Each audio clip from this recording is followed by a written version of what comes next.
Thank you very much. Thanks for inviting me along today. I'm from Childnet International, and I guess my job is to give about the children's and young people's perspective to some of this. And I guess at the end of the day, I want you to all to be aware of what Childnet is and what we do, to find out about some of the recent things we've been involved with, but also to be aware of an opportunity that is coming along, which I want all of you to be engaged with. So I'll just start at the beginning.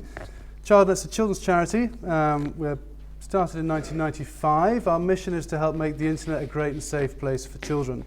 We are based in southeast London, and we are a very small organisation, and we recognise the incredible positives of technology, and our message is always to try and strike a balance. You know, we want to talk about the positives, but at the same time make sure that people are informed about the negatives, not to the point that they want to stop using technology, but informed so that they're really equipped to make good decisions whenever and wherever they're using the internet. I guess just as an aside, before I go on, I think Roger's points about instilling confidence was a really good one, and I can see that in the work that we do when we're out talking to parents about new technologies and what their children are doing. And to go even further back, Tony mentioned this morning about 100,000 mobile phones falling down the toilet. I just have to share one story that my mother said, who dropped her phone down the toilet. She fished it out. She goes, "Are you okay?" on the phone, which I thought was just, so I thought I couldn't resist just dropping that in there. So our work is about education and policy, and in all of that we try and give young people a voice. So we have a team that goes out to schools across the country. When we started doing this work, we were talking with primary school children. The idea was, let's try and influence children's behaviour at the time that behaviour with technology, their relationship with technology, is in formation.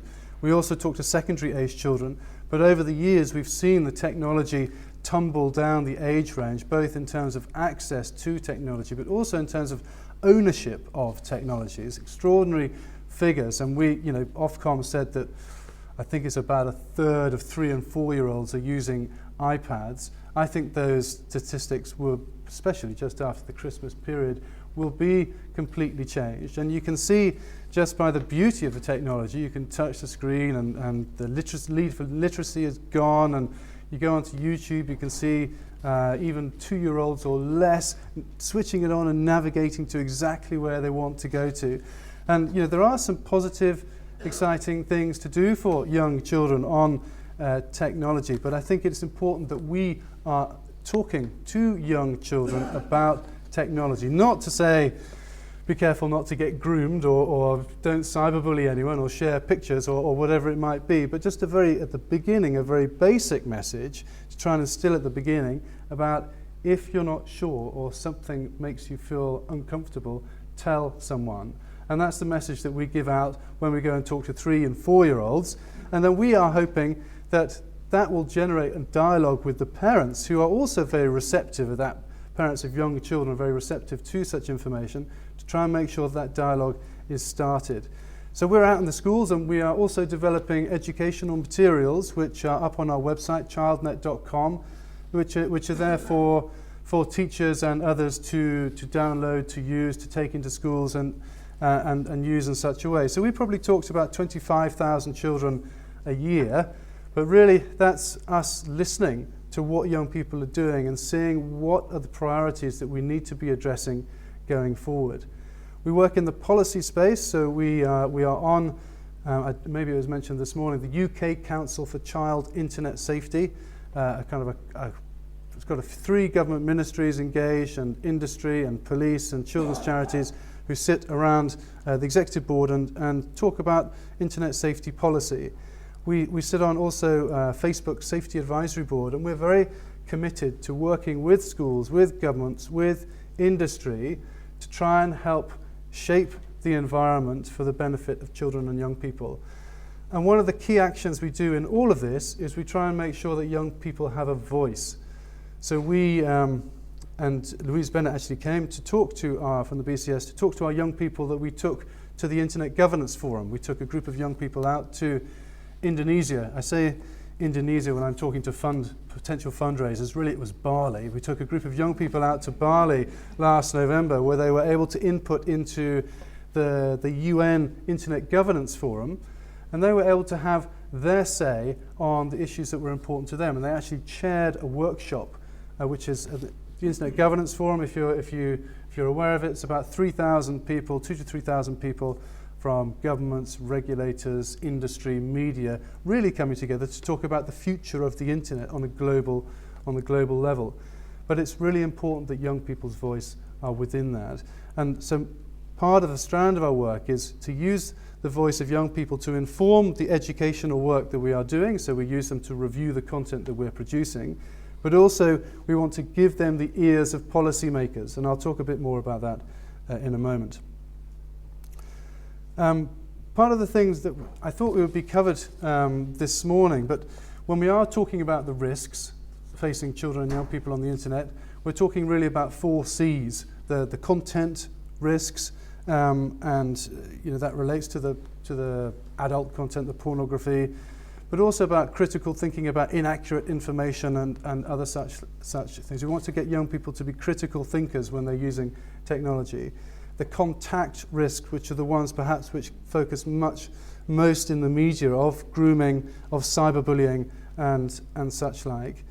The conduct risk, how children behave online themselves, whether that's in relation to their personal information, whether it's in terms of what they post up online on social networking sites or such like. So we've got contact, content and conduct, and the last C is commercialism.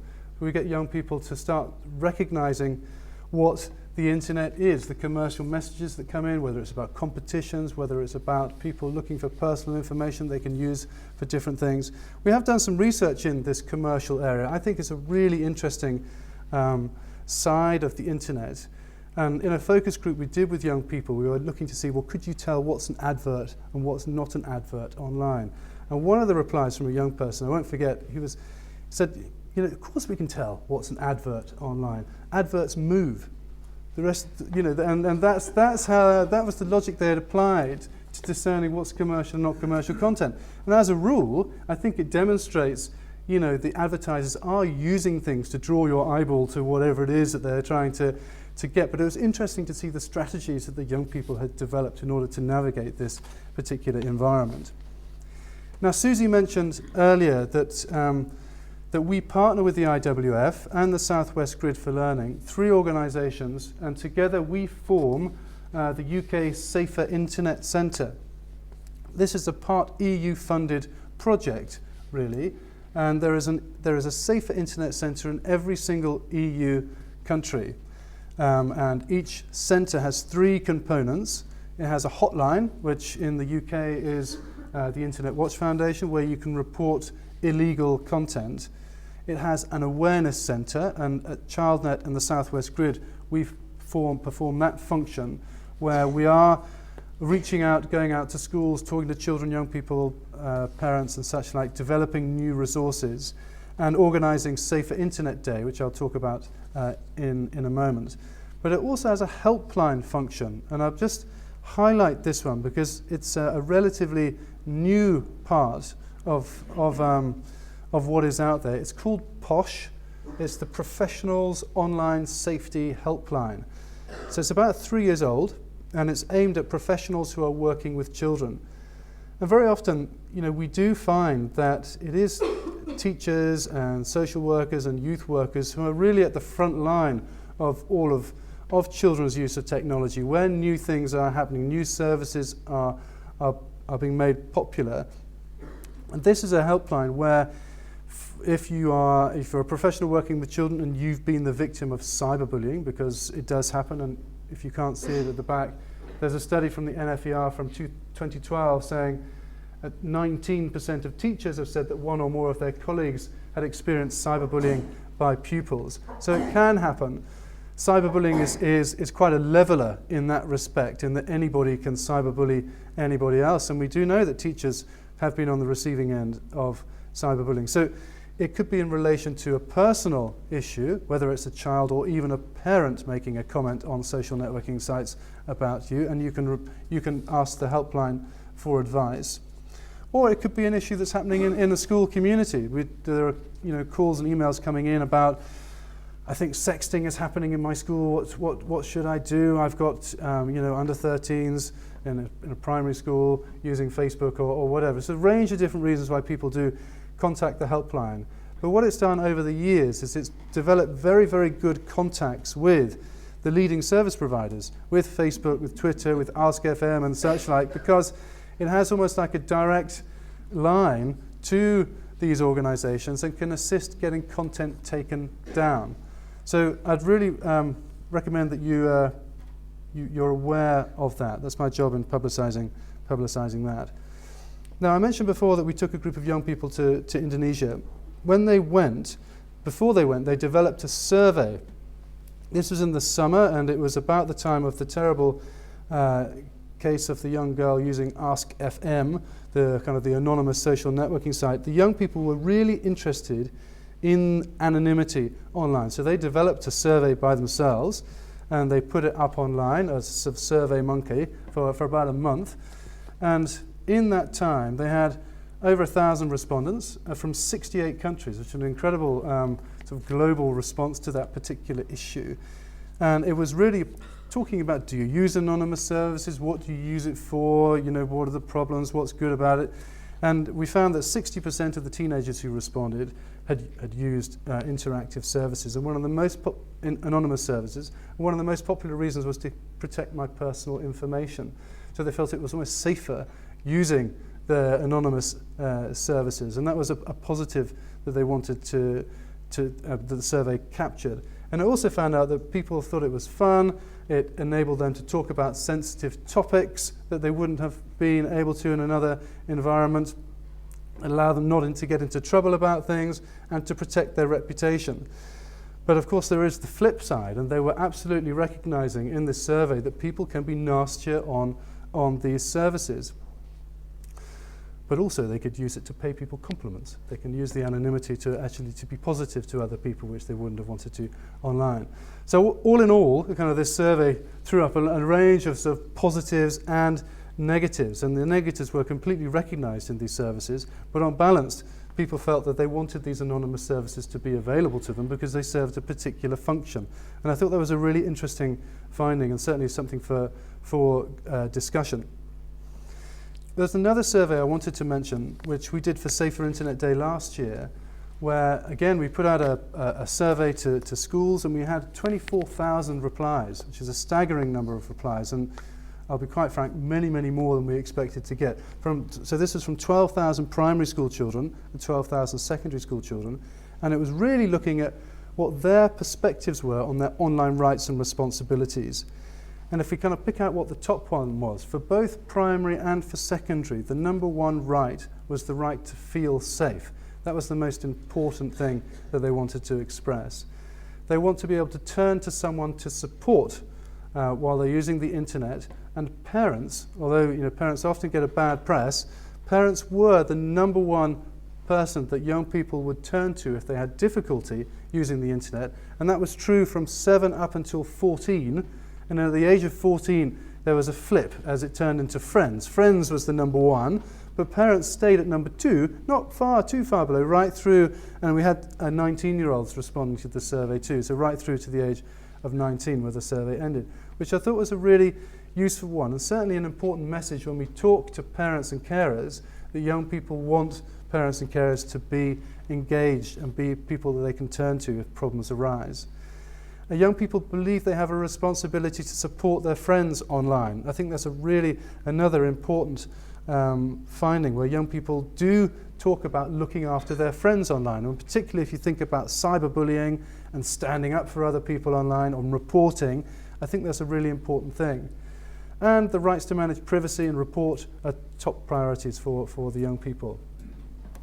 There were 3 things which bothered young people that stopped them enjoying their time online. One was cyberbullying, people saying mean things online. The other was content, scary and age-inappropriate content. And the other was advertising, which is interesting given that I've just said earlier, the commercial aspect. Young people need help to make use of reporting tools. Many young people have reported, but there was still a percentage of young people that didn't know how to make a report online, or felt that it wouldn't make any difference if they did. And I think it's a really important thing for us to try and promote, both to industry, so they are responsive to reports when they come in, because when we have big social networking services, they're not actively policed or moderated, the ones for older aged children, for the 13 plus, they are reliant on users to report content. So it's important that they have confidence in doing that. And young people want e-safety education. That was true for the primary age and for the secondary age. After we gathered up all these results, last Safer Internet Day, we invited 12 young people, 6 from secondary, 6 from primary, to come down to London, and invited lots of policymakers to come and listen to some young people verbalise what they felt was their top rights and responsibilities. And my favourite moment of that was a primary school boy who was 10 years old. When the microphone came to him, he had been studying the civil rights movement just the week before. He took the microphone, bold as brass, and just went, "I have a dream.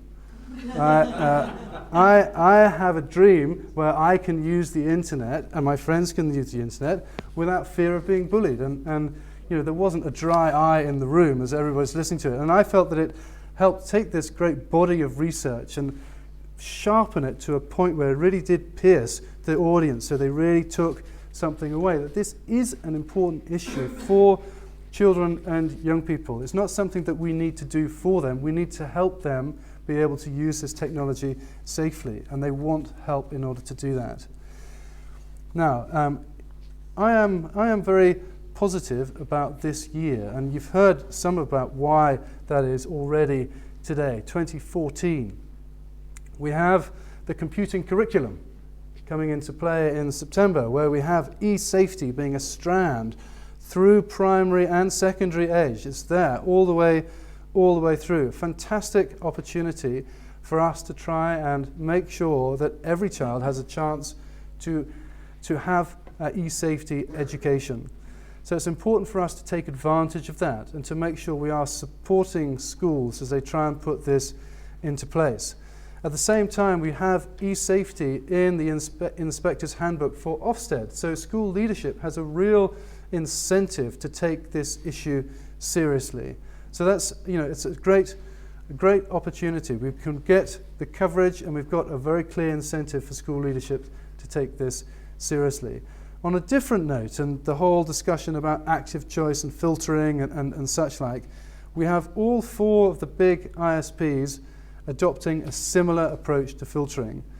When we are talking to parents, the more similar things can be between the different services, it makes our communication job much easier. And they've taken this approach where it is the wireless, the Wi-Fi sort of whole home solution, I don't know what the language is for it, which then covers every device in the household, because it's an easy one for parents to manage.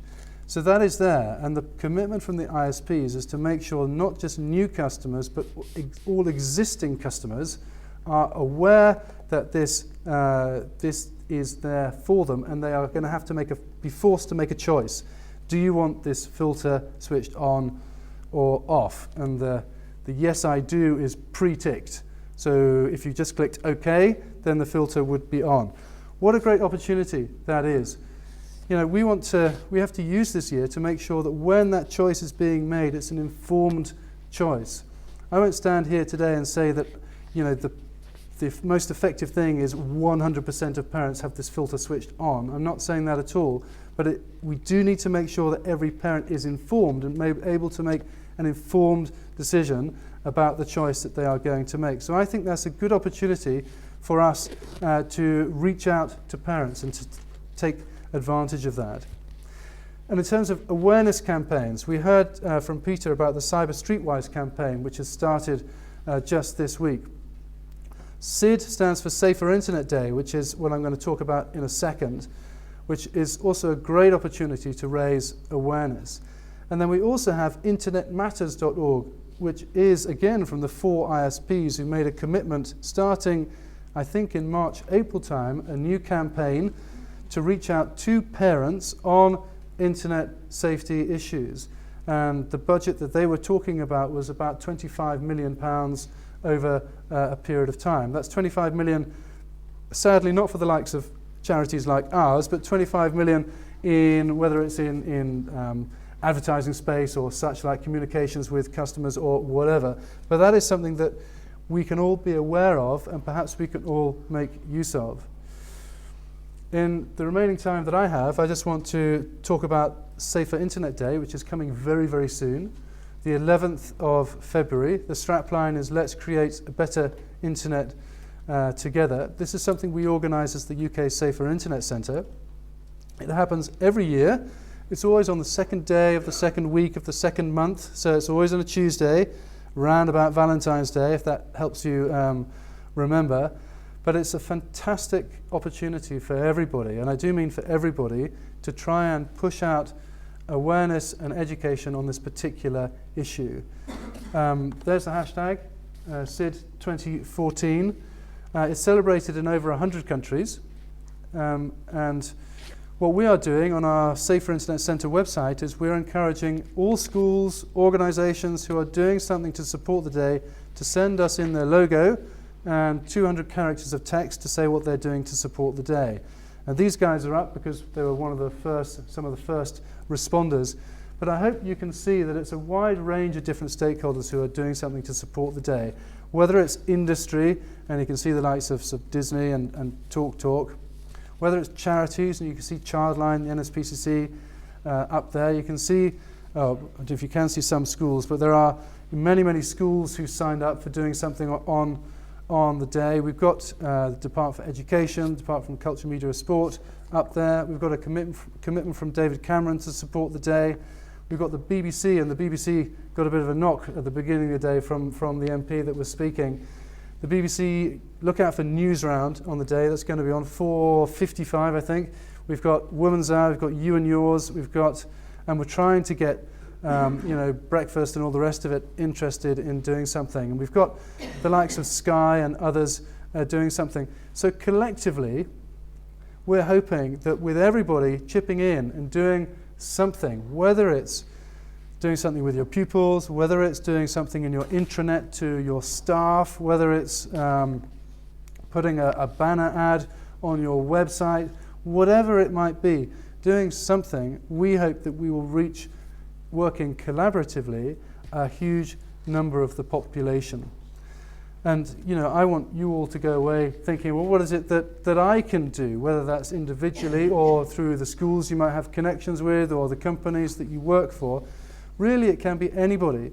The post office are going to be showing a very short video. If you're queuing up, as you might do in a post office, waiting to post a parcel in the week leading up to Safer Internet Day, you will see a little video going there. We're talking to Tesco's to see if they can get involved. The Football Association, the Scouts, a wide range of different people. Just anybody with customers, members, networks that can do something, that'd be great. And if you can join the supporters list, I think it tells a really strong story. Look at all these organisations who think this issue is important enough to do something to support the day. So if you go to saferinternetday.org.uk or saferinternet.org.uk, you can find banners for websites, logos, some text for newsletters if you want it, social media details, supporter registration, educational resources. There are packs for primary schools, for secondary schools, lesson plans, assembly plans, you name it, it's all there. We're trying to make it as easy as possible for people to support the day.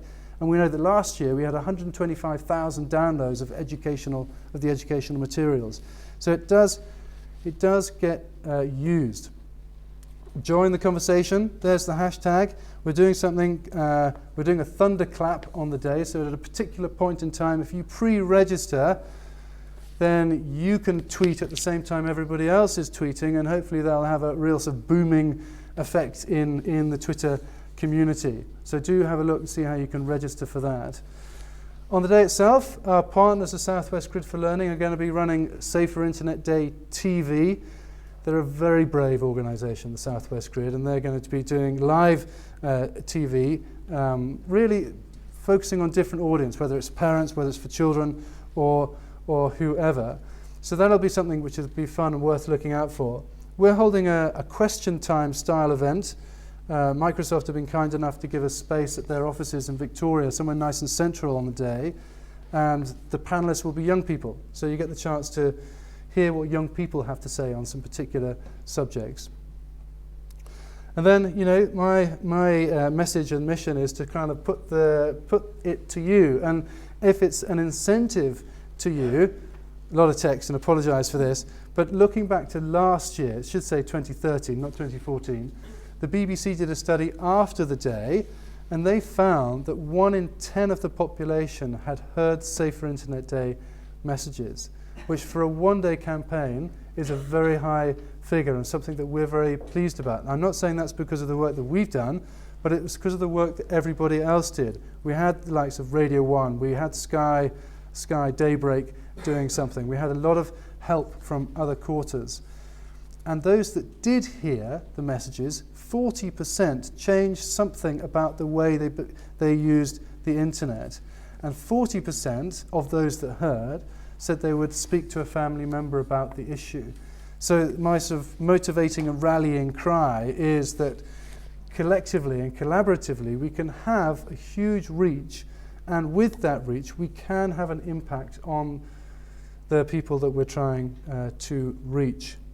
So there's the URL again, saferinternetday.org.uk, and that's that. I've just got 2 more slides. I'm sure I must be cutting my time pretty fine now.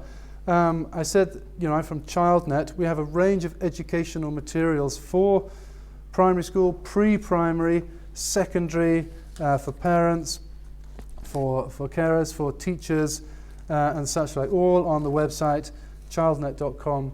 If you /resources, you can find all the stuff and you can access it all there. And also, and I bet you, I'm not optimistic this is going to work, but almost in response to what I heard this morning, the BBC have been very strong supporters of Safer Internet Day and Horrible Histories. I don't know if you've seen this. If you haven't and it doesn't work, the chances of me getting this to work are quite small, I have to say. I'd encourage you to go and look up Horrible Histories and Guy Fawkes. They did 4 brilliant clips. One of them was Guy Fawkes, who was sharing something with Lord Tressingham, about not to go to Parliament on the 5th of December. And it's hilarious, using Facebook, of course. And it's a very, very good, funny way of communicating about these messages. So the message for me is there is a lot of material out there to use, not just from Childnet, but from other places. And you heard from Get Safe Online earlier today. And what is great about some of this content, if you've got some people who really know how to create content that has a humorous edge, and that can really help, I think, because then people want to pass it on and share it to others, and that can be good. So I'm afraid you're just going to have to Google Guy Fawkes Internet Privacy Settings, and it's well worth the look.